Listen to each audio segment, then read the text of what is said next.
जय श्री कृष्णा मित्रों, मेरा नाम है आदि चौहान और आप मुझे सुन रहे हैं चौहान भक्ति द्वार पर। आपका इस पवित्र चैनल पर स्वागत है। तो बिना किसी देरी के शुरू करते हैं आज का यह एपिसोड श्री कृष्ण जी के नाम के साथ। श्रीमद् भगवद गीता के 18 अध्याय और 700 श्लोकों को आज की पीढ़ियों के प्रत्येक मनुष्य के लिए, चाहे वो कोई भी हो, उसके जीवन में, रिश्तों में, उसके प्रत्येक समस्याओं का समाधान करने के लिए कैसे श्रीमद् भगवद गीता का उपयोग किया जा सकता है, यह बताया गया है।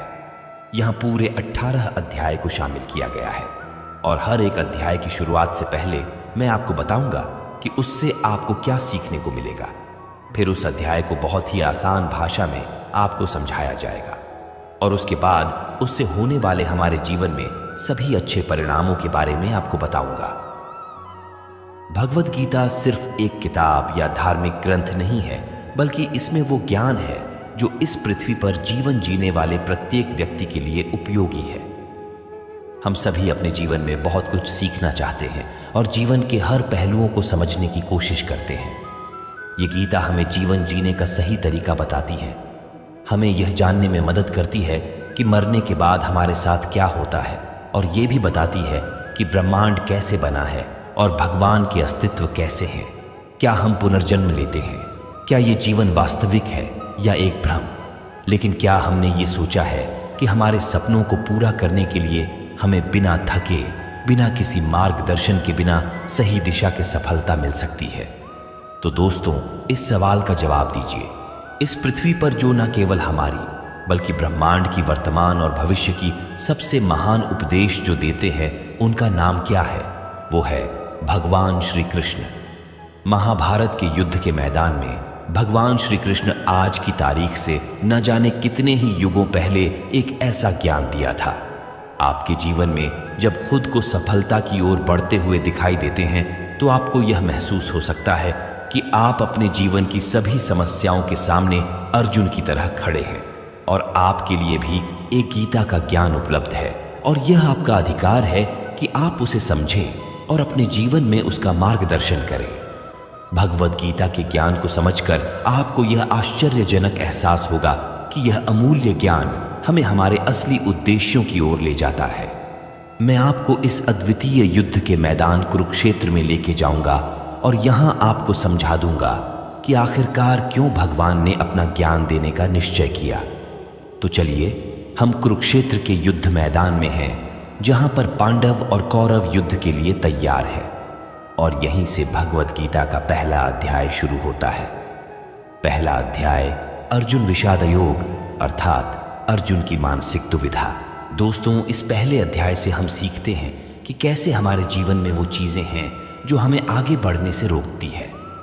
चाहे हमारे पास ज्ञान का बहुत बड़ा भंडार हो, हमारे पास काबिलियत हो, लेकिन फिर भी हम सही फैसला नहीं ले पाते और हमारे कार्य में सफलता नहीं मिल पाती। इसके साथ ही हम जानेंगे कि कैसे सपनों को हकीकत में बदलने के लिए मानव कैसे परिवर्तित हो सकता है। कौरवों में दुर्योधन के मन में खुशियों की अनगिनत उम्मीदें थीं। उसके पास बड़ी सेना थी। उसके पास गुरु द्रोणाचार्य और गुरु कृपाचार्य जैसे महान योद्धा थे। पांडवों की सेना में अर्जुन, भीम और पांडवों के 5 भाइयों के साथ भगवान कृष्ण भी थे। अब यह युद्ध पूरी तरह से परिवार के बीच होने वाला युद्ध बना हुआ था। पांडव और कौरव दोनों एक ही बड़े परिवार के थे और इसके बावजूद हर किसी में जीतने का इरादा था। भगवान श्री कृष्ण के साथ अर्जुन ने अपनी सेना को सामने लाकर खड़ा किया ताकि वो देख सकें कि उसको किन किन लोगों को मारना है। इस घड़ी में भगवान कृष्ण ने अर्जुन के रथ को मैदान के बीच में ले आए। वहां कुरुक्षेत्र के युद्ध मैदान में कौरवों की सेना में अर्जुन के सामने दादा भीष्म और गुरु द्रोणाचार्य खड़े थे, और गुरु द्रोणाचार्य ने ही अर्जुन को तीर चलाना भी सिखाया था। अर्जुन ने युद्ध के मैदान में जहां देखा, वहां दोनों ही परिवार वाले और गुरुओं के शिष्य ही नजर आ रहे थे। इस दृश्य को देखकर अर्जुन बहुत ही दुखी हो गए और कृष्ण से बोले कि यहां तो हर कोई मेरा सगा संबंधी है, मैं अपने ही लोगों को युद्ध में नहीं मार सकता। मुझे इस राज्य के लिए तो क्या, अगर कोई तीनों लोग भी दे दे तो भी मैं ऐसा युद्ध नहीं करूंगा जिसमें मुझे अपनों को ही मारना पड़े। गीता के इस पहले अध्याय से हमें यह सीखने को मिलता है कि वास्तविक सोच कैसी होती है। हमें कभी कभी नहीं पता होता कि हमारे काम करने का इरादा क्या है, हम किस चुनौती का सामना करेंगे। और जब हम किसी बुरी स्थिति का सामना करते हैं तो हम संयम खो बैठते हैं, घबरा जाते हैं और अपना वास्तविक धर्म भूल जाते हैं। भले ही अर्जुन युद्ध कला में माहिर थे और वह युद्ध करने के लिए मैदान में धनुष उठाने की कला को सिखाने वाले गुरु द्रोणाचार्य के शिष्य थे, लेकिन वो अपने लगाव के कारण धर्म का सही फैसला नहीं ले पा रहे थे। इससे हमें यह सीखने को मिलता है कि जब हम जीवन में आगे बढ़ने के लिए तैयार होते हैं तो हमें अपने लगाव को खुद से दूर रखना चाहिए। मित्रों, आप इसे इस तरह से समझ सकते हैं।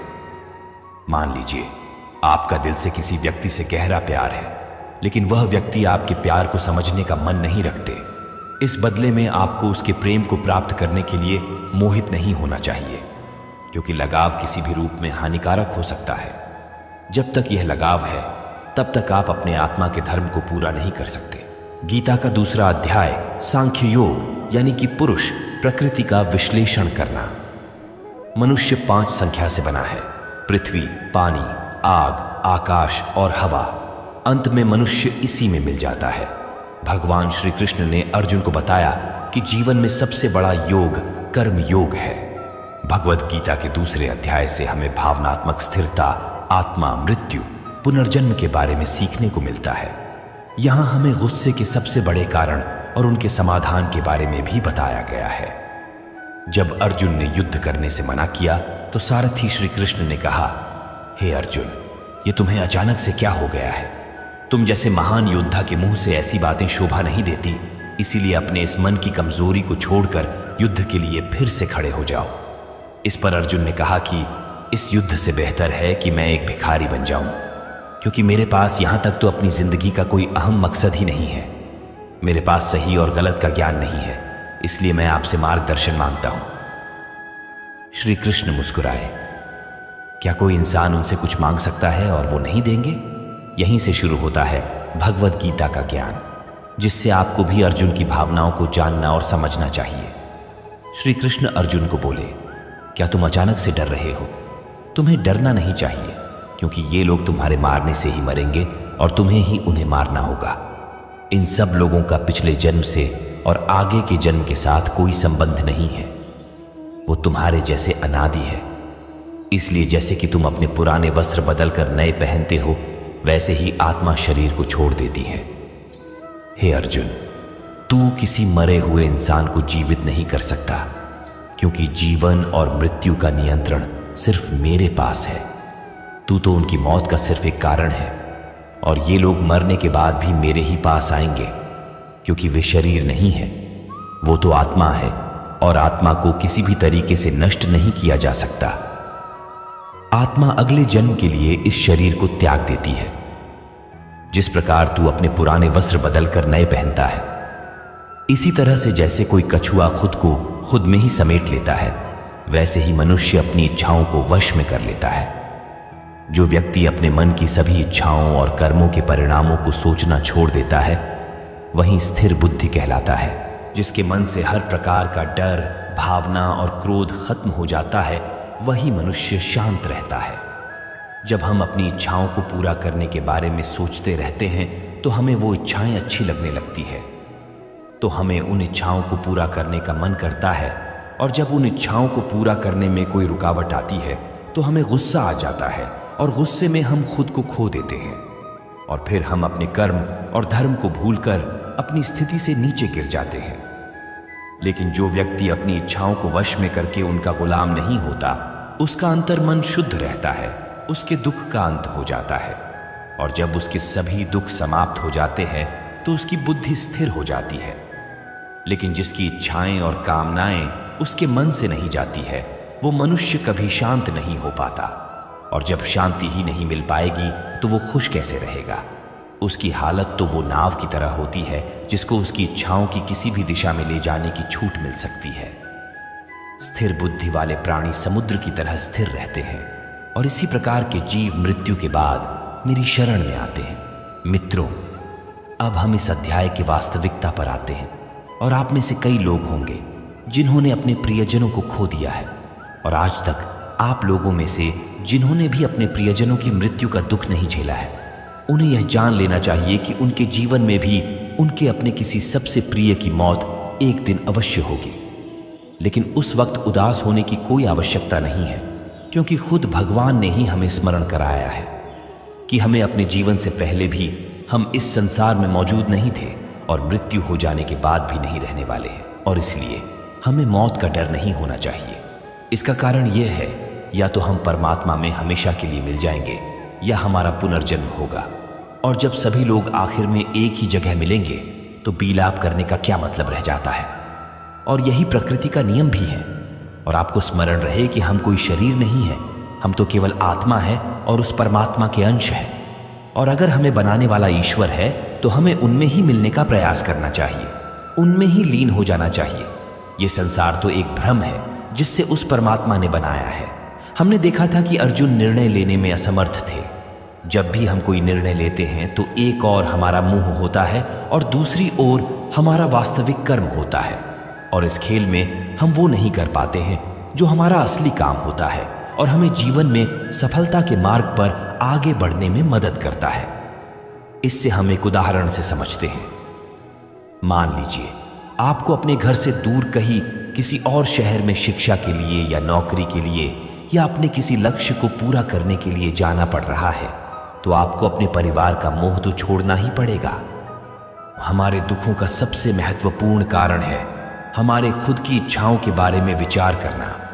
जब हम अपनी इच्छाओं के बारे में सोचते हैं तो वक्त बीतने के बाद हम उन्हें पूरा करने की कोशिश करते हैं, और जब यह कोशिशें असफल हो जाती है तो हमारे अंदर क्रोध पैदा होता है। और क्रोध एक ऐसी चीज है जिसे कोई भी मनुष्य अपने शरीर को त्यागने से पहले नहीं छोड़ता है। तो फिर आप अपने जीवन के बाकी हिस्से में सच्ची खुशियों को कैसे प्राप्त कर सकते हैं? आप हमेशा अपने आप को समस्याओं से घिरा हुआ ही पाएंगे, क्योंकि यह दुनिया तो केवल आपकी खुद की छाया ही तो है। अब आप सोच सकते हैं कि जीवन में कोई इच्छा नहीं रखने से सफलता कैसे हो सकती, कैसे आप अपना नाम कमा सकते हैं। इसके बारे में भगवान श्री कृष्ण ने कहा है कि सबसे पहले आपको अपने कर्म को पहचानना होगा, यानी आपके लिए वो क्या करना जरूरी है जो आपको अपने लक्ष्य की प्राप्ति में सहायक होगा। और इसके बाद सफल होने की उम्मीद या असफल होने का भय दिल में पैदा नहीं किए बिना अपने कार्य को कैसे करें, क्योंकि आपको लगेगा कि ये कार्य मैं नहीं बल्कि स्वयं भगवान कर रहे हैं। और इसी प्रकार आपकी हिम्मत भी कभी नहीं टूटेगी, क्योंकि आपको ये लगेगा कि आप खुद नहीं बल्कि परमात्मा कर रहे हैं। तीसरा अध्याय, कर्मयोग। भगवद गीता के तीसरे अध्याय में हम यह जानेंगे कि कौन सी दो चीजें हैं जो हमें इस दुनिया में सफलता प्राप्त करने में मदद कर सकती है। हम इसमें यह भी समझेंगे कि हम क्या हैं और कैसे हम अपने मन को नियंत्रित कर सकते हैं। हम अपनी बुरी आदतों को कैसे छोड़ सकते हैं और अपनी मनचाही मंजिल कैसे प्राप्त कर सकते हैं। अर्जुन ने पूछा, क्या ज्ञान कर्म से ज्यादा महत्वपूर्ण है? आप तो सन्यासी बनने की बात कर रहे हैं, लेकिन फिर भी युद्ध करने की सलाह दे रहे हैं। कृपया बताएं, मैं ज्ञान का मार्ग चुनूं या कर्म का मार्ग? श्री कृष्ण ने उत्तर दिया, इस संसार में मैंने खुद दो प्रकार के योग दिए हैं। एक है ज्ञान योग और दूसरा है कर्म योग। तुम मनुष्य हो और तुम अपने शरीर के कर्मों को पूरी तरह से छोड़ नहीं सकते। तुम्हें हर दिन काम करना ही पड़ेगा, जैसे कि तुम्हें खाना खाना है और सांस लेना है। और अगर तुम अपनी इच्छाओं को किसी भी प्रकार से रोकने की कोशिश करोगे तो तुम्हारे मन में कभी भी यह संदेह नहीं होने वाला कि तुम अपनी इच्छाओं के बारे में नहीं सोचोगे। इसका अर्थ है कि तुमसे जाने अनजाने में कर्म तो हो ही जाएगा, क्योंकि तुम मनुष्य ही तो हो। तो तुम अपने धर्म से भी बंधे हो, इसलिए तुम्हारे लिए सन्यास के रास्ते की जगह कर्म का रास्ता ज्यादा सही है। मतलब ज्ञान योग या सांख्य योग की जगह कर्म योग उचित होगा। इसलिए तुम यह सोचो कि यह काम तुम नहीं कर रहे हो, बल्कि तुम्हारा शरीर प्रकृति का गुलाम होकर कर रहा है। फल की इच्छा किए बिना अपना कर्म योग को करो, क्योंकि अगर तुम अपने आप को स्वयं के कर्म का करने वाला नहीं मानोगे तो मैं तुम्हारा कर्ता बनूंगा, और जब मैं तुम्हारा कर्ता बनूंगा तो तुम्हें बिना मांगे ही वह सभी सुख सुविधाएं दूंगा जिसकी तुम्हें जरूरत होगी। अगर तुमने बिना मेहनत किए ही सुख सुविधाओं और राज्य का भोग किया तो तुम एक चोर की भांति हो जाओगे और तुम कभी परमात्मा यानी कि मुझसे नहीं मिल पाओगे, मुझ में लीन नहीं हो पाओगे। जिस तरह से महान लोग खाने के लिए नहीं बल्कि जीने के लिए खाते हैं, उसी तरह से तुम भी परिणाम के लिए नहीं बल्कि भलाई के लिए युद्ध करो। हे अर्जुन, तुम मनुष्य में सबसे बड़े हो, इसलिए जैसा तुम करोगे ठीक वैसा ही तुम्हारी संतान या आने वाली सभी पीढ़ियां करेंगे। अर्जुन, तुम मुझे ही देख लो, मैं तो भगवान हूं। मुझे भला किसी काम को करने की क्या आवश्यकता है, पर मैं इसलिए अपना काम करता हूं क्योंकि मनुष्य की आत्मा मेरा ही तो एक छोटा सा हिस्सा है, और जैसा मैं करूंगा वैसा ही फिर मनुष्य करेगा, और इस तरह से तो पूरी सृष्टि ही नष्ट हो जाएगी। कोई अगर तुम्हारा साथ भी ना दे या तुम्हारी बुराई भी करे तो तुम उनको बिना कुछ कहे सिर्फ अपना कर्म करते जाओ, और ऐसा करने पर वह मनुष्य भी कुछ समय बाद तुम्हारे जैसा ही करना शुरू कर देगा। जो मनुष्य ये सोचता है कि वो कर्म खुद कर रहा है, उससे बड़ा मूर्ख और दुखी इस दुनिया में कोई नहीं है, और ज्ञानी लोगों के द्वारा ऐसे मूर्खों पर कभी ध्यान नहीं देना चाहिए। इसलिए हे अर्जुन, तू भी अपने आप को इस कर्म के बंधन में ना बांधकर बिना किसी आशा के, दया के और पश्चाताप के इस युद्ध को लड़। हे अर्जुन, खुद का धर्म और कर्म दूसरों के धर्म और कर्म से ज्यादा अच्छा और बड़ा समझा जाना चाहिए, भले ही हमारे द्वारा खुद के धर्म और कर्म के पालन करने में कोई कमी या कसर क्यों न रह गई हो। अर्जुन ने फिर से पूछा कि अगर मनुष्य परमात्मा का अंश है तो उससे गलतियां हो क्यों जाती है और वो बुरे काम क्यों करता है। भगवान श्री कृष्ण बोले कि मनुष्य शरीर भोग विलास करना चाहता है क्योंकि उसकी प्रकृति वैसे ही है जैसे अगर उसकी कामना पूरी नहीं होती तो वो गुस्से में आ जाता है, और जिस तरह धुएं की वजह से आग दिखाई नहीं देती, उसी तरह क्रोध और काम की वजह से मनुष्य को अपना कर्म, धर्म और ईश्वर दिखाई नहीं देते, और इसी वजह से क्रोध और कामनाओं में आकर मनुष्य अपनी इंद्रियों और मन पर कंट्रोल खो देता है और ना चाहते हुए भी बुरे काम और गलतियां कर बैठता है। हे अर्जुन, तुम हमेशा याद रखना, इस शरीर से ज्यादा शक्तिशाली है इसकी इंद्रियां, इंद्रियों से ज्यादा शक्तिशाली है मन, और मन से शक्तिशाली है बुद्धि, और बुद्धि से ज्यादा शक्तिशाली है तुम, यानी कि तुम्हारी आत्मा। तू अपनी आत्मा से अपनी बुद्धि को वश में कर, तुम्हारी बुद्धि मन को वश में करेगी, और फिर मन तुम्हारे इंद्रियों को वश में करेगा, और इंद्रियां तुम्हारे शरीर को, यानी कि तुम्हारे बुरे कर्मों को। मित्रों, श्री कृष्ण द्वारा कही गई बातों को अगर हम आज के परिवेश में देखें तो इस दुनिया में परिणाम दो चीजों से आती है, ज्ञान और कर्म। आज की दुनिया में हम दोनों चीजों को जोड़कर देखें तो हमारे लिए कर्म भी उतनी ही जरूरी है जितना कि ज्ञान। ज्ञान का मतलब यह नहीं है कि आप कुछ भी उठाकर पढ़ लिया, बल्कि ज्ञान का मतलब तो यह है कि आप यह सबसे पहले जान लें कि आपके लक्ष्य क्या है, आपकी काबिलियत और आपकी समस्या क्या क्या है, और इन सबको मिलाकर अपने लक्ष्य तक पहुंचने की आपकी प्लानिंग क्या क्या है। यह है आपकी ज्ञान, यानी कि नॉलेज। इसके अलावा आपको एक और चीज ध्यान में रखनी है कि आप शरीर नहीं हो, आप केवल एक आत्मा हो। आपकी आत्मा यानी कि आप खुद अपनी अच्छी बुरी भावनाओं, अपने विचार से भी बहुत ऊपर हो, और अगर आप इस तरह से सोचोगे तो अवश्य ही आपकी समस्याएं दूर हो जाएंगी और वो बहुत छोटी लगने लगेगी। इस अध्याय में आगे बढ़ने पर हम दूसरे रास्ते के बारे में जान लेंगे। श्री कृष्ण कहते हैं कि हमें कभी ये नहीं सोचना चाहिए कि कर्म हम कर रहे हैं, हमें यह सोचना है कि हमारे द्वारा ईश्वर कर रहे हैं, और जब हम इस तरह से सोचेंगे तो हमारे जीवन में दो अच्छे प्रभाव होंगे। पहला ये कि आप अपनी मेहनत के परिणाम को लेकर आपको कोई भी टेंशन नहीं होगी, और दूसरा ये कि आप अपने मन को स्थिर करके सबसे ज्यादा मेहनत करने लगोगे। सभी शब्दों की बजाय यह आपको समझना चाहिए कि आपको कभी भी अपने कर्मों के परिणामों पर खुश या दुखी होने का अधिकार नहीं है, क्योंकि श्री कृष्ण के उपदेशों के अनुसार मनुष्य को केवल कर्म करने का अधिकार है। इसके साथ ही आप किसी भी बुरी आदत से कैसे मुक्त हो सकते हो, इसका विचार करें। इसे बहुत ही सरल शब्दों में समझाया जा सकता है। आप अपने आप को भगवान का छोटा सा अंश अर्थात आत्मा ही समझे, और इसके बाद आप जब अंतर्ध्यान से यानी अपने आत्मा के ध्यान से अपने मस्तिष्क को नियंत्रित रखोगे और मस्तिष्क से अपने मन को, और फिर जब आपका मन आपकी शारीरिक इंद्रियों को नियंत्रित कर लेता है तो बुरी आदतों को छोड़ना कुछ भी मुश्किल नहीं होगा। दोस्तों, आगे बढ़ने से पहले आपसे ये विनती है कि अगर इस वीडियो से आपने कुछ भी सीखा तो वीडियो को लाइक कर दीजिए और अजय हिंदी कहानियां चैनल को सब्सक्राइब कर दीजिए। चलिए आगे बढ़ते हैं। अध्याय 4, ज्ञान कर्म संन्यास योग, यानी सगुण भगवान का प्रभाव और कर्मयोग का विषय।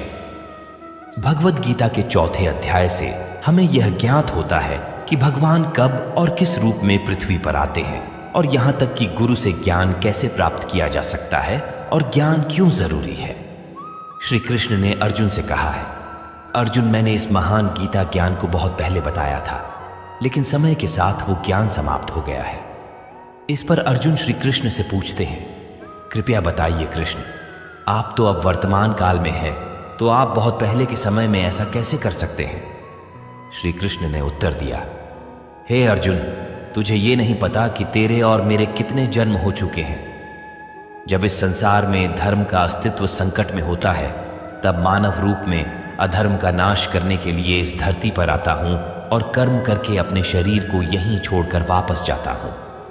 जैसे कोई शिष्य मुझे अत्यधिक प्यार करता है, उसी तरह से मैं अपने शिष्यों से अत्यधिक प्यार करता हूं। हालांकि मैंने इस संसार को बनाया है, लेकिन मैं यह नहीं सोचता कि यह मेरे द्वारा बनाया गया है। इसलिए मनुष्य को कर्म करते समय यह कभी नहीं सोचना चाहिए कि मैं कर रहा हूं। वह मनुष्य जो किसी कर्म के फल और सुख दुख होकर कर्म करता है, वही सबसे बड़ा है। जिसके पास अपने शरीर पर कोई अहंकार नहीं होता, वो अपनी इंद्रियों को नियंत्रित करता है, वही व्यक्ति सबसे श्रेष्ठ होता है। और अर्जुन, जो इस भूमि पर खुश नहीं रह सकता, वो कहीं भी खुश नहीं रहता। इसलिए किसी मनुष्य को अपने गुरु को पहचान कर, अपनी इंद्रियों को नियंत्रित करके, अपने लोक को छोड़कर उनकी सेवा करने का प्रयास करना चाहिए, ताकि वे उनसे वो ज्ञान सीख सकें जिससे कि बड़े से बड़े पापी भी मेरी शरण में आ सकते हैं। जिस प्रकार आग सूखी हुई लकड़ी को जला देती है, उसी तरह से गुरु से प्राप्त किया गया ज्ञान अज्ञानता को दूर कर देता है। हमेशा कर्म करने वाला और हमेशा श्रद्धा रखने वाला ही मुझे प्राप्त कर सकता है। इसीलिए जिसने कर्म योग के माध्यम से सभी कर्मों को और अपने आप को परमात्मा के लिए समर्पित कर दिया है, उस मनुष्य को उसके कर्मों के बंधन में कभी भी नहीं बांधा जा सकता। इसलिए अर्जुन, तू भी मेरे दिए हुए ज्ञान से समझ की कर्म नहीं, बल्कि मैं कर रहा हूं। इस चौथे अध्याय में स्पष्ट रूप से कहा गया है कि जब भी मानवता का नाश होता है तो नेगेटिव ऊर्जा लोगों में अत्यधिक होती है। तब तक भगवान किसी भी रूप में आकर धर्म को पुनः स्थापित करते हैं। इसमें यह भी बताया गया है कि अगर किसी से आपको कुछ सीखना है तो सबसे पहले आपके मन में उसके प्रति सम्मान होना चाहिए। कोई लालच नहीं होना चाहिए और बुरी भावना भी नहीं होनी चाहिए। और यह ज्ञान प्राप्त करना और सीखना हमारे लिए क्यों आवश्यक है और इसका कारण क्या है। हम अगर किसी क्षेत्र में हो तो स्वाभाविक रूप से बताया जा सकता है कि हमें उस क्षेत्र के गुरु से ज्ञान प्राप्त करना होगा। और ज्ञान वो तरीका है जिससे इस जीवन में अपने लक्ष्य से और उस जीवन में आपके परमात्मा से मिल सकता है। अध्याय 5, कर्म सन्यासियों। भगवद गीता के 5वें अध्याय में कर्म सन्यासियों का वर्णन किया गया है और हम जानेंगे कि अपने लक्ष्य को कैसे प्राप्त किया जा सकता है और कैसे हमारे शरीर ने हमें आलस्य में बांधने की कोशिश की। अर्जुन ने कहा, है श्री कृष्ण, मैं अभी भी यह नहीं समझ पा रहा हूं कि मेरे लिए कर्म अच्छा है या कर्मों से सन्यास। तो श्री कृष्ण ने उत्तर दिया, देखो अर्जुन, सन्यास और कर्म दो अलग अलग मार्ग हो सकते हैं, लेकिन दोनों का ही लक्ष्य तो समान है और वो है परमात्मा।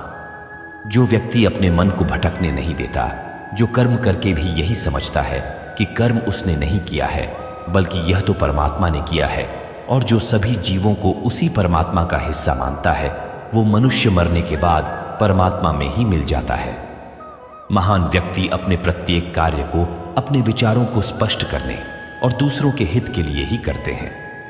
परमात्मा कभी भी मनुष्यों को बुरे काम करने के लिए नहीं प्रोत्साहित करता, बल्कि लोग खुद ही अपने क्रोध, और मोह में आकर बुरे कार्य करते हैं और फिर उसी प्रकार से उनके फल सुनिश्चित हो जाते हैं। मैं तो बस उनका प्रतिफल उन्हीं को वापस देता हूं। तुम अपने शरीर को चाहे कितना ही आनंदित कर दो, इसकी इच्छाएं तब भी पूर्ण नहीं होती। इसलिए अर्जुन, तेरे जैसे बुद्धिमान व्यक्ति को शरीर की इच्छाओं में मन नहीं लगना चाहिए। इस संसार का असली मूल्य होता है वह जिसने अपने शरीर का नाश होने से पहले अपने क्रोध का नाश कर लिया हो, जो संपूर्ण प्राणियों का हित करता है, जिसका मन किसी भी कार्य में नहीं बनता और जो अपने भटकते हुए मन को एक जगह केंद्रित करके परमात्मा को याद करता है, वही व्यक्ति सुखी भी है और परमेश्वर सहित सभी के प्रिय भी। इसलिए हे अर्जुन, ये इंद्रियां, मन, बुद्धि, इच्छा, आशा, डर और क्रोध ही तेरे शत्रु हैं। इन्हें छोड़ दो। हमारा शरीर हमेशा आराम से रहना चाहता है, लेकिन क्या आपने कभी सोचा है कि अगर इसमें आत्मा नहीं होती तो क्या होता? हम अक्सर अपने शरीर को ही अपनी पहचान मान लेते हैं। हम कहते हैं ये मेरी आंखें हैं, ये मेरे हाथ है, और जब हमारा शरीर हमें आराम करने के लिए बोलता है तो हम सो जाते हैं। लेकिन क्या आप यह सोच सकते हैं कि शरीर आपकी बुद्धि पर भारी हो गई है, इसीलिए आपको यह समझना होगा कि आप एक आत्मा है और आपको अपनी बुद्धि से अपने शरीर को चलाना होगा। जो रास्ते भगवत गीता में दिखाए जा रहे हैं वे मानवों को परमात्मा से मिला देते हैं। अगर आप इन सभी बातों को अपने जीवन में अपनाते हैं तो आप अपने सपनों को पूरा करने की दिशा में एक कदम आगे रहोगे। दोस्तों, जैसा कि कहा गया है कि भगवान की प्राप्ति के लिए मन को वश में करना बहुत जरूरी है, ठीक उसी तरीके से आपको अपने जीवन में भी मंजिल पाने के लिए मन को वश में करना बहुत ही आवश्यक है। श्रीमद् भगवद गीता अध्याय 6 आत्म संयम योग। भगवद गीता के 6ठे अध्याय में हम जानेंगे कि एक योगी क्या होता है और योगी कैसे बनते हैं, अर्थात आज के जीवन में वह व्यक्ति जो अपने जीवन में महत्वपूर्ण कुछ करना चाहता है। इसके साथ ही हम ये भी जान लेंगे कि क्या होता है अगर आपने इस जीवन में बहुत मेहनत की लेकिन फिर भी आपका सपना पूरा नहीं हुआ। श्री कृष्ण बोले, केवल अपने सांसारिक कर्मों को त्यागने वाला ही योग्य नहीं होता। इसका मतलब है कि योगी वही होता है जो अपने कर्मों को त्याग कर आत्मा की ओर बढ़ता है। उसका मार्ग सफलता की ओर जाता है, चाहे फिर भी उसे कोई भी मुश्किल का सामना करना पड़े। योगी अपने उद्देश्य को हासिल करने में सफल होता है क्योंकि उसका मन परमात्मा की ओर होता है। वो व्यक्ति जो करने योग्य सभी कार्य को पूरी ईमानदारी से निभाता है, उसके फल की प्राप्ति की लालसा नहीं करता, वही असली योगी कहलाता है।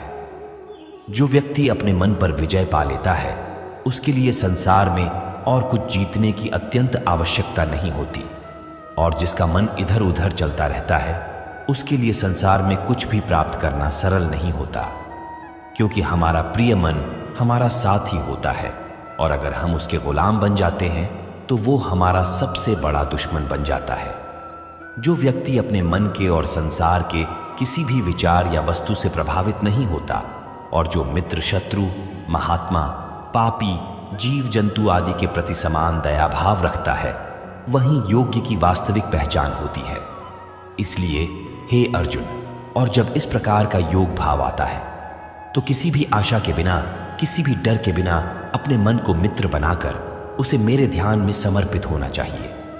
वो योगी उचित आहार और नींद उतना ही लेता है जितना आवश्यक हो, जो हमारे शारीरिक और मानसिक स्वास्थ्य के लिए महत्वपूर्ण है। इस प्रकार का योगी अपने शब्दों पर सदा स्थिर रहता है, जैसे कि शांत हवा में दीपक की लौ स्थिर होती है। जब जब उसका मन भटके तब तब उसे वही इच्छा को वश में करके पूरा मन को संयमित करना चाहिए। और जब योगी इस पूरे ध्यान की अवस्था में आ जाता है तो बड़े से बड़ा दुख भी उसको उसके स्थान से नीचे नहीं गिरा सकता। अर्जुन ने कहा, लेकिन है कृष्ण, यह मन बहुत ही अधीर और चंचल होता है। तो श्री कृष्ण ने जवाब दिया, हाँ, यह सत्य है कि मन को नियंत्रित करना कठिन है, लेकिन यह भी याद रखो कि बार बार आत्मविश्वास और योगाभ्यास से असंभव को भी संभव बनाया जा सकता है। इस तरह से हम अपने मन को वश में करके अपने जीवन को अधिक सफलता की ओर ले जाते हैं।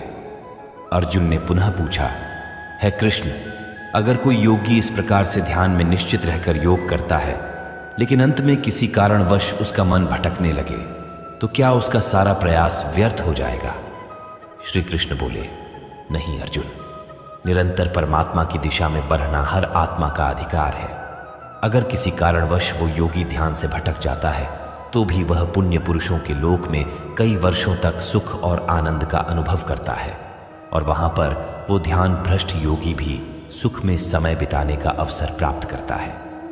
फिर उस योगी की आत्मा जो ध्यान में भ्रष्ट हो गई थी, वो पुनः उसी पुण्य पुरुष के परिवार में जन्म लेती है, और उस तरह से उसकी आत्मा की यात्रा वहीं से शुरू होती है जहां से उसने पिछले जन्म में समाप्ति की थी। इस तरह वो एक नए रूप में और नए जीवन की ओर बढ़ता है, परमात्मा से मिलन के लिए फिर से प्रयास करता है। अर्थात पिछले जीवन में किया गया योग कभी भी व्यर्थ नहीं जाता। लेकिन एक योगी जो निरंतर प्रयास करता है, वो इसी जीवन में अपने जीवन चक्र से मुक्त होकर परमात्मा में विलीन हो जाता है। एक योगी तपस्या और विद्वानों से भी श्रेष्ठ होता है। इसलिए अर्जुन, तू भी योगी बन, क्योंकि जो सबसे श्रेष्ठ योगी होता है वो मेरा भी परम प्रिय होता है। दोस्तों, हर व्यक्ति जिसकी आंखों में कुछ बड़ा करने का सपना होता है, उसको अर्जुन की तरह ही एक योगी बनना चाहिए। योगी वह व्यक्ति होता है जो पूरी तरह से भावनाओं के साथ होता है, जो दूसरों के विचारों पर ध्यान नहीं देता और हमेशा अपने लक्ष्य को पूरा करने के लिए मेहनत करता है। लेकिन दोस्तों, जीवन का कोई भी पथ किसी के लिए भी पूरी तरह से पूर्ण नहीं होता। ये बात हमेशा याद रखनी चाहिए।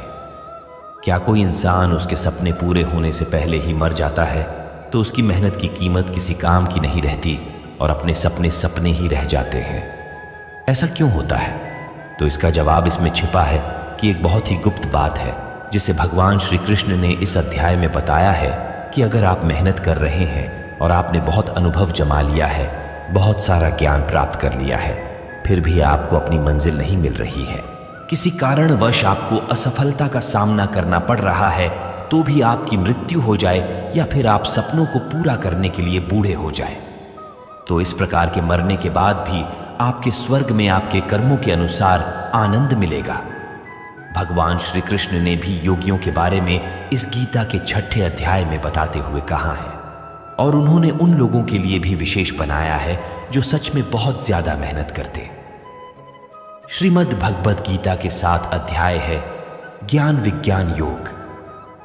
इस अध्याय में जो भगवान का ज्ञान है, हमें यह बताया गया है कि ईश्वर कैसे संसार को नियंत्रित करते हैं। ईश्वर को कौन से भक्त सबसे अधिक प्रिय होते हैं, इसके बारे में भी यह जानकारी दी गई है। लेकिन यह सवाल हम सबके मन में उठता है कि क्यों इंसान भगवान को नहीं पहचान पाता है। भगवान कृष्ण इस प्रश्न का उत्तर देते हुए कहते हैं कि हे अर्जुन, अब मैं तुझे वो बात बताऊंगा जिन्हें जानकर तू इस संसार में किसी और ज्ञान की तलाश में नहीं भटकेगा। हजारों लोगों में से कोई एक ही होता है जो ब्रह्म ज्ञान की खोज करता है, और वो कोशिश करके ही उसे प्राप्त करता है। और ऐसे हजारों कोशिशें करने वालों में से कोई एक ही मेरे प्रेम में विश्वास और समर्पण के साथ प्राप्त कर पाता है। मेरे 2 रूप हैं, एक जन रूप जिसमें पृथ्वी, वायु, जल, अग्नि और आकाश, साथ ही मन, बुद्धि और अहंकार है। वही दूसरा है चेतना रूप जिसमें सृष्टि का चक्र है। समय को भी मैं ही निरंतर चलाता हूं। जल, ओंकार, चंद्रमा, सूरज मैं ही हूं। पृथ्वी की सभी पवित्र ग्रंथ, बुद्धिजीवियों का तेज, अग्नि और तपस्वियों का तप, धर्मों का पवित्र कर्म, अलग अलग समयों का काल और बलवान का बल भी मैं ही हूं। इस संसार के लोग सांसारिक गुणों के बंधन में हैं, इसलिए मैं किसी को अपने असली रूप में नहीं दिखाई देता हूं, और वास्तविकता में ये संसारी गुण भी मेरी माया ही तो है। मगर जो मनुष्य इस मोह माया को तोड़ देता है वो मेरा भक्त बन जाता है। माया के जाल में फंसे हुए मूर्ख लोग मेरी शरण में नहीं आ सकते हैं।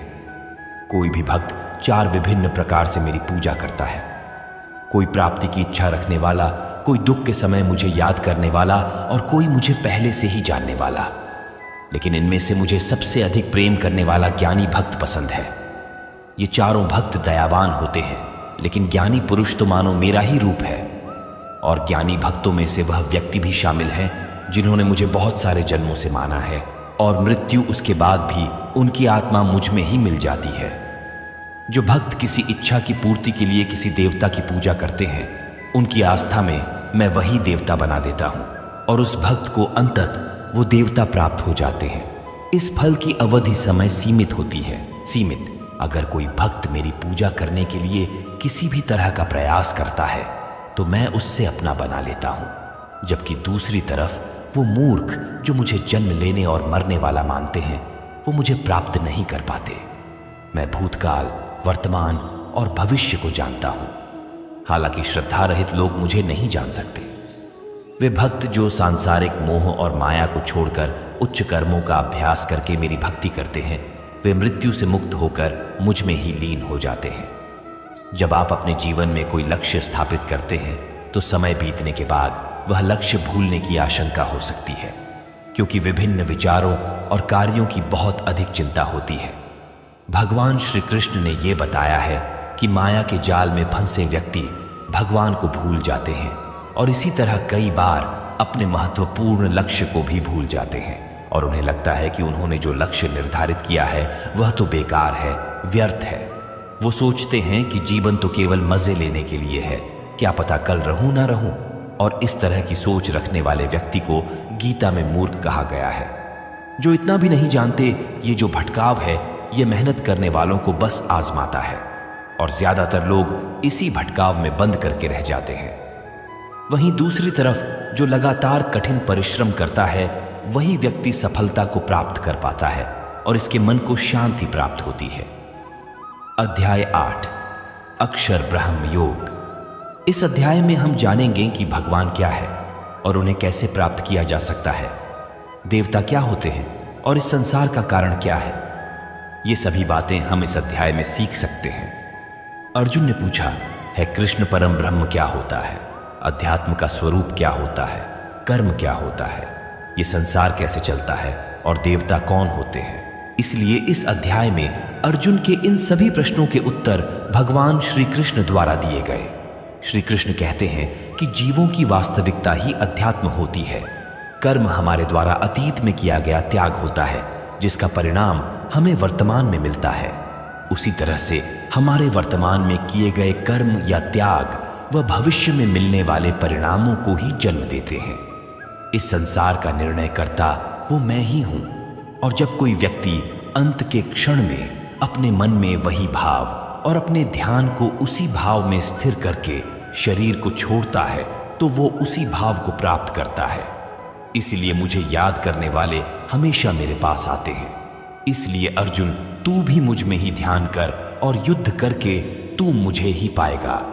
वो लोग मुझे सदैव याद करते हैं, वो सरलता से मेरे पास आते हैं और जो मेरे पास आते हैं उनके जन्म मरण का चक्र समाप्त हो जाता है। उनके सारे दुख हमेशा के लिए खत्म हो जाते हैं। श्रीमद् भगवद गीता के अनुसार सहस्त्र युग हर युद्ध ब्राह्मणों विधु, अर्थात ब्रह्मा का एक दिन 1000 महायोग के बराबर होता है। इसके अनुसार ब्रह्मा का एक दिन 4 अरब 32 करोड़ वर्ष होता है। इसी प्रकार इतनी ही अवधि ब्रह्मा की रात्रि की भी होती है। ब्रह्मा के एक दिन की सुबह में ही संपूर्ण संसार का निर्माण होता है और रात के प्रारंभ में ही वह संसार फिर से ब्रह्मा में ही समा जाता है और इस चक्र में लगातार पुनर्जन्म का चक्र चलता ही रहता है। लेकिन जो मेरे भक्त होते हैं उन्हें शीघ्र ही इस चक्र से मुक्ति मिल जाती है। इसलिए हे अर्जुन, मैं तुझे वो 2 मार्ग बताता हूं जिससे लोग या तो मोक्ष को प्राप्त करते हैं या फिर से इस संसार में उन्हें वापस आना पड़ता है। जब सूर्य का प्रकाश होता है तो शुक्ल पक्ष चल रहा होता है और सूर्य उत्तरायण में होता है। जब कर्मयोगी जो शरीर छोड़ने वाला होता है मेरे पास हमेशा के लिए आ जाता है और जब रात्रि होती है तो कृष्ण पक्ष आता है और सूर्य दक्षिणायन में मौजूद होता है। उस समय पर कर्मयोगी अपने शरीर को त्याग कर परलोक में जाते हैं और वहां बहुत समय तक आनंद सुख भोगते हैं।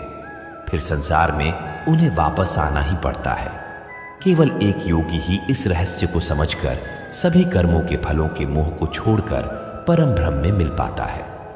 वो लोग जो अपने लक्ष्य को हमेशा के लिए यादगार बनाना चाहते हैं उन्हें बहुत ही मेहनत करनी पड़ती है, क्योंकि जैसा श्री कृष्ण ने बताया है ये संसार का चक्र बहुत बड़ा है और लोग आते जाते रहते हैं।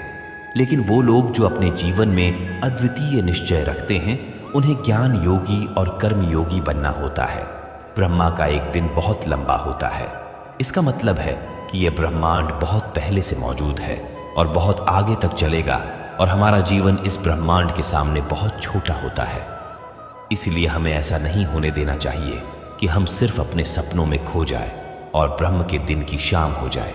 अध्याय 9, राजविद्या राजको योग। यह अध्याय हमारे मानसिक और आत्मिक जीवन को उसके स्वभाव और दिव्यता के साथ जोड़ता है और उसके मध्य संतुलन को बनाए रखना सिखाता है। इस अध्याय में हम ये भी जानेंगे कि जब हम अलग अलग देवी देवताओं की पूजा करते हैं तो इससे क्या होता है, तो ऐसा क्यों करते हैं और उसके परिणाम क्या होते हैं। श्री कृष्ण कहते हैं, वह मनुष्य जो मुझ में श्रद्धा नहीं रखते वो इस संसार में बार बार दुख झेलने के लिए आते जाते रहते हैं। मैं इस संसार को बार बार उत्पन्न और समाप्त करता हूं। मैं ही मनुष्यों को उनके कर्मों के अनुसार फल देता हूं, पुनर्जन्म देता हूं, लेकिन मुझे अपने कार्य का कोई भी घमंड नहीं। मैं ऐसा करते हुए भी इस कर्म के बंधन में नहीं फंसता। सब कुछ करते हुए भी मैं नहीं मानता कि मैं कुछ कर रहा हूं। मेरी माया जाल में फंसने वाले और मुझे समझने में असमर्थ लोग और बेकार की आशा और निरर्थक काम करने वाले लोग हमेशा इसी संसार में बंधे रहते हैं। वो वेदों को पढ़कर स्वर्ग की प्राप्ति के लिए मेरी पूजा करते हैं। वे लोग इंदिरा के स्वर्ग के सुख का आनंद उठाते हैं, लेकिन उनके स्वर्ग के सुख तब तक ही बने रहते हैं जब तक कि उनके मानव जीवन के पुण्य समाप्त नहीं हो जाते हैं। और जब उनके पुण्य समाप्त हो जाते हैं तो उन्हें फिर से इसी पृथ्वी पर जन्म लेने का अवसर मिलता है। किंतु जो मुझे मतलब परमेश्वर को ही सब कुछ मानकर अपने कर्म फल को त्याग कर निरंतर प्रेम करते हैं, मैं उनकी ना केवल सभी आवश्यकताओं को पूरा करता हूँ बल्कि उन्हें सदैव मेरी शरण में स्थान देता हूँ। इसलिए अर्जुन, यदि तू कुछ भी कर्म करता है और दान देता है तो उसे मुझ में स्मरण करके कर, तो वो मुझे ही प्राप्त हो जाएगा। मेरे लिए प्रिय और अप्रिय सब बराबर है। यहाँ तक कि अगर कोई बहुत ही अत्याचारी हो, चाहे स्त्री हो या पुरुष, चाहे राजा हो या भिखारी, वो मुझ में ही समर्पित होकर इस अनंत सागर को पार कर पाता है। इस प्रकार अगर तू खुद को मुझ में अर्पित करेगा तो मैं ही तुझे प्राप्त होगा। मित्रों, इस अध्याय में श्री कृष्ण कहते हैं कि जो कोई भी भक्त सच्चे मन से किसी ईश्वर में पूजा और आदर उस ईश्वर के प्रति रखता है तो मैं उसके इस भक्ति को उस ईश्वर से जोड़ देता हूं। अध्याय 10, विभूति योग। यह अध्याय बहुत ही महत्वपूर्ण है क्योंकि इस अध्याय में भगवान श्री कृष्ण अपने दिव्य रूप की महत्वपूर्ण चर्चा करते हैं और अर्जुन को उनकी महिमा का दर्शन कराते हैं। यह अध्याय हमें यह बताता है कि भगवान कैसे हमारे चारों ओर मौजूद है और हमारे जीवन में उनका साक्षात्कार कैसे किया जा सकता है। आपने कई बार सुना है कि भगवान ऐसे हैं, भगवान वैसे है, सभी जगह है, प्रत्येक कण में है। श्री कृष्ण कहते हैं, हे अर्जुन, तू मेरा सच्चा मित्र है और मुझसे प्रेम करता है, इसलिए अब मैं तुझे स्वयं का वास्तविक परिचय देता हूं। मेरे जन्म के बारे में किसी को नहीं पता, लेकिन जो ये जानता है कि मैं कभी नहीं जन्म लेने वाला और कभी भी नहीं मरने वाला हूं, वही सबसे बड़ा ज्ञानी है।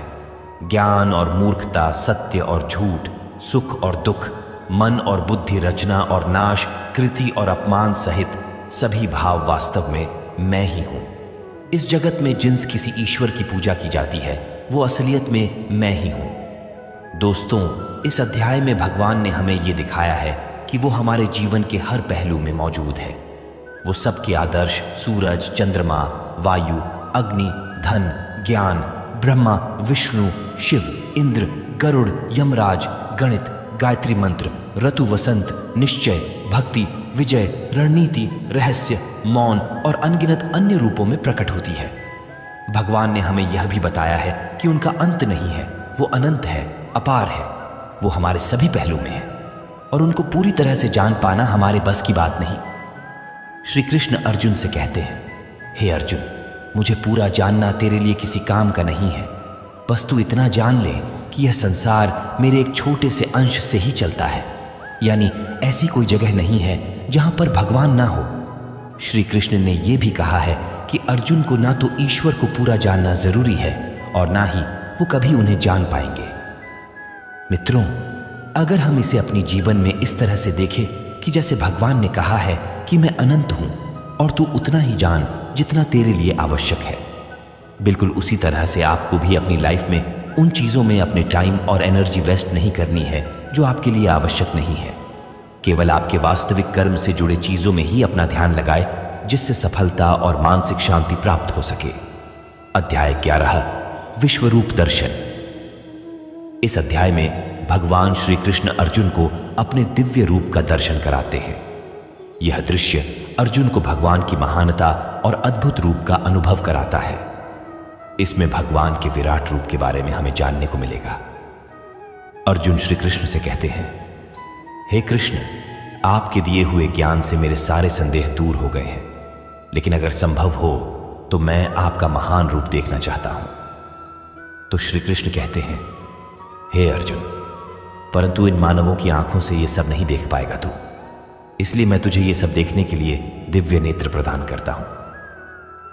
मित्रों, इसके बाद जो अर्जुन ने देखा उसके वास्तव में कल्पना भी नहीं की जा सकती है। ईश्वर का ना तो कोई आरंभ था और ना ही कोई मध्य और ना ही कोई अंत था। उस रूप से इतना प्रकाश निकल रहा था जितना हजारों सूरज भी मिल जाए तो भी उतना ना निकल पाए। अर्जुन ने कई संसार को श्री कृष्ण में समाहित होते हुए देख पाए।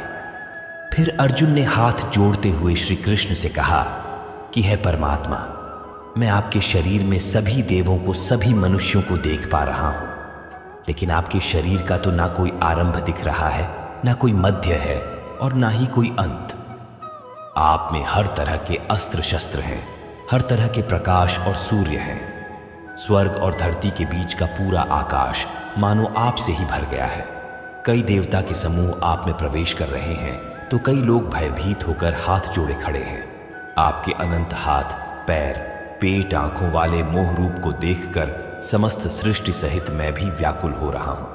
यहां तक कि मैं पांडवों को और कौरवों की पूरी सेना के महान योद्धाओं का अंत होकर आप में जाता हुआ देख पा रहा हूं। आपके ये विकराल रूप इस संपूर्ण ब्रह्मांड को अनंत ऊर्जा दिए जा रहा है। कृष्ण, इतने रूपों में आप कौन से हो? मैं आपको कैसे पहचान सकता हूं? फिर श्री कृष्ण कहते हैं, मैं तो हर जगह और मैं ही समय हूं। इन सभी योजनाओं की मौत को पहले ही लिख चुका हूं। तू तो सिर्फ इनकी मौत का कारण है, मारने वाला तो मैं ही हूं। यह सुनकर अर्जुन के चेहरे पर थोड़ा डर दिख रहा था, पर अर्जुन धैर्य के साथ बोले, हे परमात्मा, आपका यह रूप देखकर अब मुझे पता लग गया कि क्यों योगी महर्षि देवता जैसे ही आत्मा है आपका पूजन क्यों करते हैं। आप तो सत्य और असत्य से भी ऊपर हो। आपके इस रूप की व्याख्या करने के लिए मेरे पास शब्द ही नहीं है। आप ही इस संसार के पालनकर्ता और विनाशक हो। आपको हर दिशा से नमस्कार है, स्वीकार कीजिए, क्योंकि ना तो कोई आपका आदि है और ना ही अंत। आपको कोटि कोटि नमन। हे प्रभु, मुझे भय है कि मैंने अज्ञानता में आपको मित्र कृष्ण कहा है और कई बार लोगों के सामने आपका मजाक भी उड़ाया है। मुझे आपके इस सत्य का पता नहीं था, इसलिए अगर संभव हो तो आप मुझे क्षमा कीजिए। जैसे पिता पुत्र को क्षमा कर देता है, उसी तरह आप भी मुझे क्षमा कर दीजिए। हे प्रभु, आपके इस रूप को देखकर मैं खुश भी हो रहा हूं और मैं भयभीत भी हूं। अतः कृपा करके आप अपना प्रसिद्ध चतुर्भुज विष्णु रूप के दर्शन दीजिए, जिसमें आपके मुकुट, चक्र और गदा के साथ आपको देखने की अभिलाषा है। फिर श्री कृष्ण कहते हैं कि हे अर्जुन, मैंने तेरे आग्रह पर वो रूप दिखाया है जिसको आज तक कोई मनुष्य नहीं देख पाया है और ना ही कभी देख पाएगा। तू मेरे इस रूप को देखकर इतना व्याकुल मत हो जाना और भयभीत भी मत हो जाना। और अब तेरी इच्छा भी पूरी कर रहा हूं। अब तू मेरी चतुर्भुज विष्णु रूप देख। भगवान श्री कृष्ण ने इस प्रकार से अपना चतुर्भुज रूप अर्जुन को दिखाया और उसका साहस बनाया और अनंत रूप से अर्जुन की व्याकुलता को भी दूर किया। अब अर्जुन कहते हैं कि हे कृष्ण, अब मैं आपके इस रूप को देखकर मुझे तृप्ति मिल गई है। तो फिर कृष्ण बोले, अर्जुन, जो चतुर्भुज रूप तुमने अभी देखा है उसे देखने के लिए तो देवता भी कामना करते हैं। इस चतुर्भुज रूप को किसी भी यज्ञ, दान, ताप और वेद से देखा जा सकता है, परंतु अर्जुन, जो तेरी तरह मेरा परम भक्त है, वो अंत में मुझे ही प्राप्त होता है, इसलिए यह रूप तुम देख पाए हो। मित्रों, गीता के इस अध्याय से आप आज के टाइम में भी यह सीख सकते हो। अगर हम सच्चे मन से मेहनत करते हैं तो कई बार सफलता को पाने के बाद हमें लगता है कि हमने इतनी मेहनत कर ली, और जब सफलता आती है और तब लगता है कि ये तो ज़्यादा ही मिल गया, मैंने तो इतना मेहनत नहीं किया था। और मित्रों, यही महान लोगों का एक सद्गुण होता है कि वह मेहनत तो करते हैं, लेकिन उनको यह भी आभास नहीं होता कि कितनी मेहनत कर लिया उन्होंने। यही महान लोगों की महान सोच होती है। अध्याय 12 भक्ति योग। इस अध्याय में भगवान हमें बताते हैं कि भक्ति के माध्यम से ही हम उन्हें प्राप्त कर सकते हैं। हमें भगवान के प्रति विश्वास, प्यार और समर्पण दिखाना चाहिए। इससे हमें ये सीखने को मिलता है कि हमें भगवान के प्रति भक्ति और प्यार बढ़ाने का प्रयास करना चाहिए। जो व्यक्ति हर तरह के सुख और दुख, वस्त्र और मित्रता, लाभ और हानि, मोह और इच्छा, हर तरह के मौसम से दूर रहता है और सभी प्राणियों को एक समान नजरिए से देखता है, और जो अपने मन और इंद्रियों को पूरी तरह से वश में रखता है, वही परम आनंद को पाता है। जो निंदा और प्रशंसा को एक समान समझता है, किसी भी स्थान पर किसी भी आहार के साथ रह सकता है, वो भक्त मेरे लिए बेहद प्रिय है। और उनमें से भी जो निष्काम भाव से अपने कर्म मेरी सेवा में लगाते हैं, वही भक्त मेरे लिए श्रेष्ठ है। इस अध्याय में हमें यह भी सिखाया गया है कि हमें अपने पूर्व अनुभवों से सीखने की कोशिश करनी चाहिए। एक छात्र या एक व्यक्ति जो अपने जीवन में कुछ महत्वपूर्ण करना चाहता है, उसे कम खाना चाहिए और हर प्रकार की भावनाओं के साथ होना चाहिए। खुद के लक्ष्य को कैसे प्राप्त करना है, केवल यही सोचना चाहिए, और ये तभी प्राप्त हो सकता है जब हम भगवान के प्रति विश्वास, प्यार और समर्पण करते हैं। अध्याय 13 क्षेत्र क्षेत्रज्ञ विभाग योग। इस अध्याय में भगवान हमें आत्मा और शरीर के बीच के अंतर की बात करते हैं। हमारी आत्मा शरीर के परे है और हमें इसे समझना चाहिए। ये हमें सिखाती है कि हमारे शरीर से भी ज्यादा हमारी आत्मा ज्यादा असली है और हमें इसके साथ मिलकर जीना चाहिए। इस अध्याय से हमें ये ज्ञान मिलता है कि कैसे हमारे कर्मों के परिणाम की रचना होती है। श्री कृष्ण हमें बताते हैं, यह शरीर एक क्षेत्र है, जैसे कि खेत एक क्षेत्र होता है। खेत में हम बीज बोते हैं और उसके सही समय पर फल होता है। इसी तरह हमारे जीवन में भी हम कर्म के बीज बोते हैं और उसका सही समय पर हमें फल मिलता है। इसीलिए शरीर को क्षेत्र कहा गया है। इस क्षेत्र और क्षेत्रज के ज्ञान को विभिन्न तरीकों से विद्वानों द्वारा व्याख्या किया गया है। आय जिसमें 5 महाभूत मन, बुद्धि, अहंकार और सभी इंद्रियां शामिल हैं। साथ ही सुख, दुख, चेतना, शरीर, धैर्य भी इसमें शामिल है। श्री कृष्ण कहते हैं, परम ज्ञान क्या होता है, इसका उत्तर मैं तुझे दूंगा। मानव में कोई भी गुण हो, वह गर्व करने योग्य नहीं होता। हमें किसी भी प्राणी को सताने का कोई अधिकार नहीं है। हमें दूसरों के प्रति क्षमा भाव रखना चाहिए। हमें गुरु की सेवा करनी चाहिए। हमारी मन और वाणी में सरलता होनी चाहिए। हमारे मन और सभी इंद्रियों को पूरी तरह से नियंत्रित होने चाहिए। हमें खुद को किसी भी भावना में नहीं बहने देना चाहिए। हमें संतान, जीवन साथी, घर और धन में मोह नहीं करना चाहिए।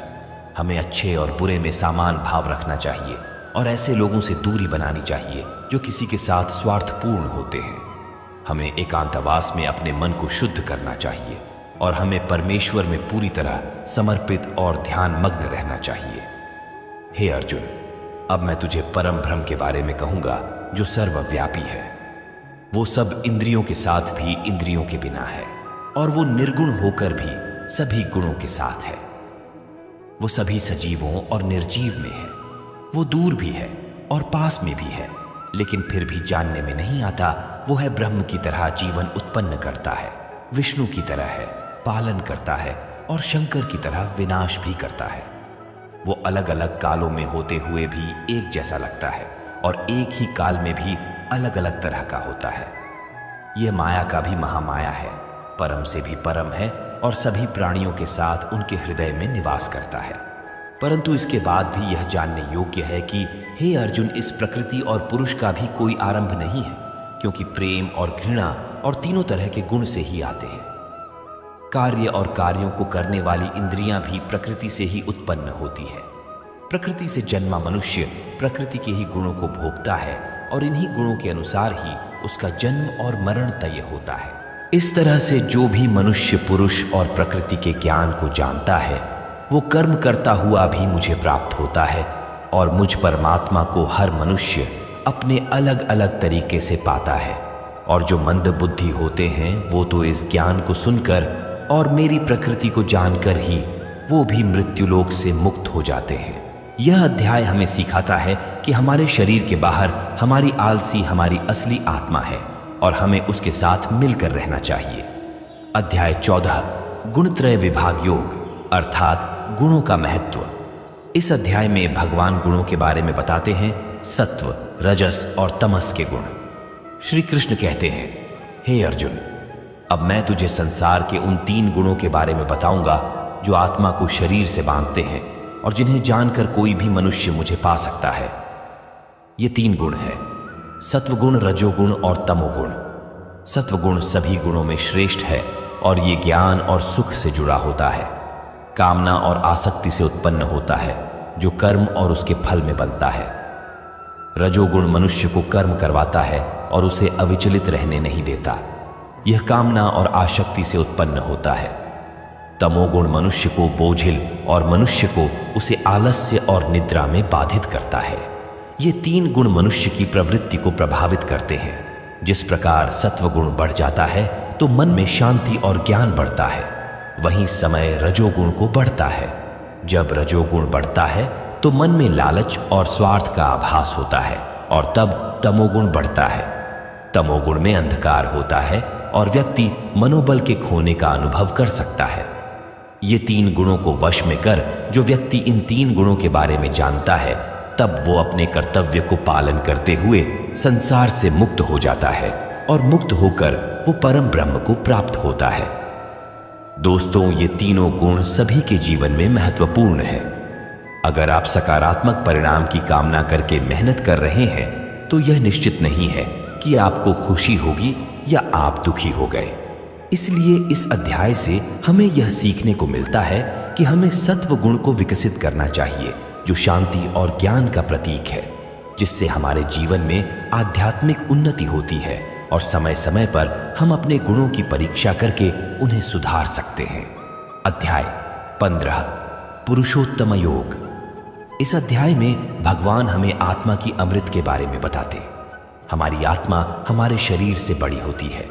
श्री कृष्ण कहते हैं कि हमारा आत्मा अविनाशी है और इस संसार में हमारे कर्म हमारे भविष्य को प्रभावित करते हैं। हमें इस बारे में जागरूक रहना चाहिए और यह समझना चाहिए कि हमारे कर्मों के परिणाम हमारे अगले जन्म में हमें प्राप्त होते हैं। इसलिए हमें सतोगुण, रजोगुण और तमोगुण को समझने और उनका संतुलन बनाए रखने का प्रयास करना चाहिए। आत्मा हमें मुक्ति की ओर ले जाती है और हमें अपने कर्मों को सावधानी से चुनना चाहिए ताकि हम सब कुछ सही दिशा में ले जा सके।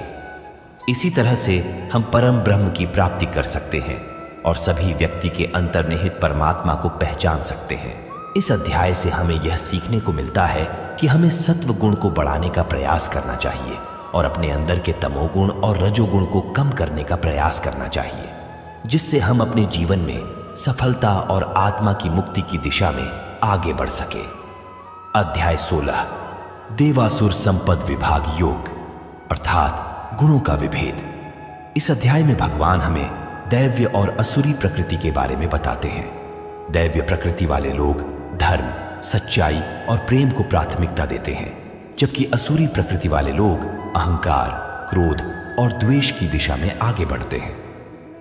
श्री कृष्ण कहते हैं कि दैव्य स्वभाव वाले लोग अपने मन को शुद्ध रखते हैं, परमात्मा को याद करते हैं और सुख दुख को समान भाव से सहते हैं।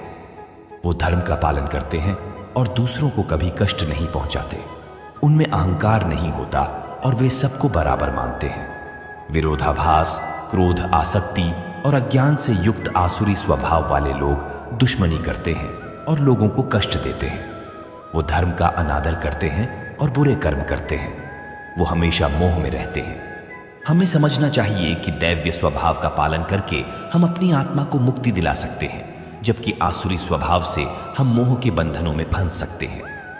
इस अध्याय से हमें ये सीखने को मिलता है कि हमें दैव्य स्वभाव का पालन करना चाहिए और आसुरी स्वभाव से बचना चाहिए। इस अध्याय से हमें ये भी सीखने को मिलता है कि हमें सात्विकता का अनुसरण करना चाहिए और आपसी सम्मान, धर्म और शांति की दिशा में अग्रसर होना चाहिए। राजस और तामस की ओर नहीं बढ़ना चाहिए क्योंकि यह हमें बंधनों में फंसा सकते हैं। अध्याय 17 श्रद्धात्रय विभाग योग, अर्थात श्रद्धा का महत्व। यह अध्याय भगवद गीता का अहम अध्याय है जो हमें श्रद्धा और धारण के महत्व के बारे में सिखाता है। श्रद्धा का अर्थ होता है विश्वास और यह हमारे जीवन में अत्यधिक महत्वपूर्ण है। इस अध्याय में भगवान हमें यह बताते हैं कि हमें अपने कर्मों को ईमानदारी से करना चाहिए और अपनी धारणाओं में स्थिर रहना चाहिए। हमें भगवान के लिए आदर्श बनना चाहिए और विश्वास से उनका पालन करना चाहिए। इससे हमारे जीवन में सुख, शांति और सफलता की प्राप्ति होती है। श्री कृष्ण अर्जुन से कहते हैं, हे अर्जुन, हमें कर्मों को सही तरीके से करना चाहिए और उन्हें ईश्वर के लिए समर्पित करना चाहिए। श्रद्धा और हमारे पूर्व कर्म हमारे जीवन को पूर्ण बनाते हैं और हमें ईश्वर के प्रति प्यार और आस्था का एहसास कराते हैं। इसलिए श्रद्धा से ही हम सफलता को प्राप्त कर सकते हैं और हमें हमारे कर्मों को ईश्वर के लिए समर्पित करना चाहिए।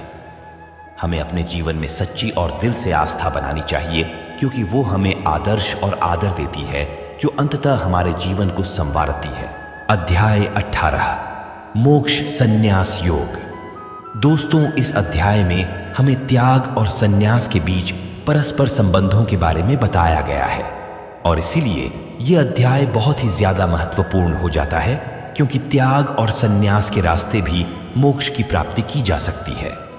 अब वो कैसे, चलिए इस अध्याय में जानते हैं। वास्तव में त्याग और संन्यास एक ही है। इस पूरे गीता ग्रंथ का सार आपको इसी विचार में मिलेगा, इसलिए आपको इस अध्याय को ध्यान से सुनना चाहिए। अर्जुन ने सवाल किया है, कृष्ण, मुझे त्याग और संन्यास के बारे में जानना है, कृपा करके इसके बारे में बताइए।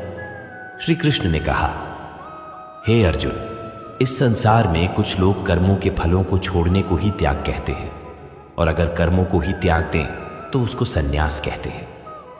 कुछ लोग सभी कर्मों को दोष भरे मानकर उनका त्याग करने के लिए बोलते हैं और कुछ लोग ये बोलते हैं कि यज्ञ, तप और दान वाले कर्म कभी भी नहीं त्यागना चाहिए। इसलिए अर्जुन, अब तू मेरे से त्याग और संन्यास को अच्छी तरह से समझ।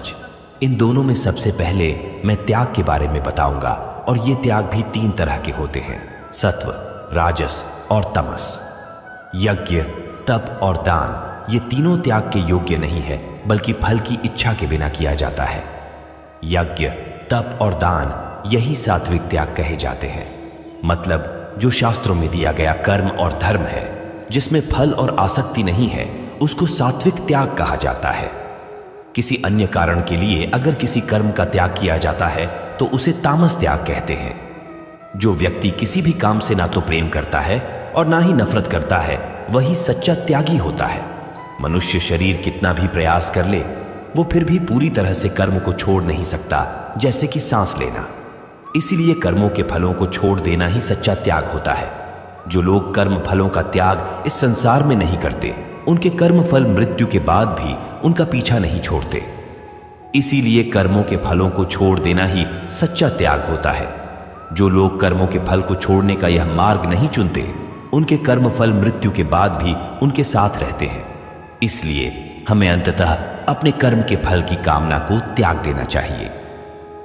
दोस्तों, भगवान श्री कृष्ण की यह बातें अगर आपको पसंद आई तो कमेंट में जय श्री राधे कृष्ण जरूर लिखें।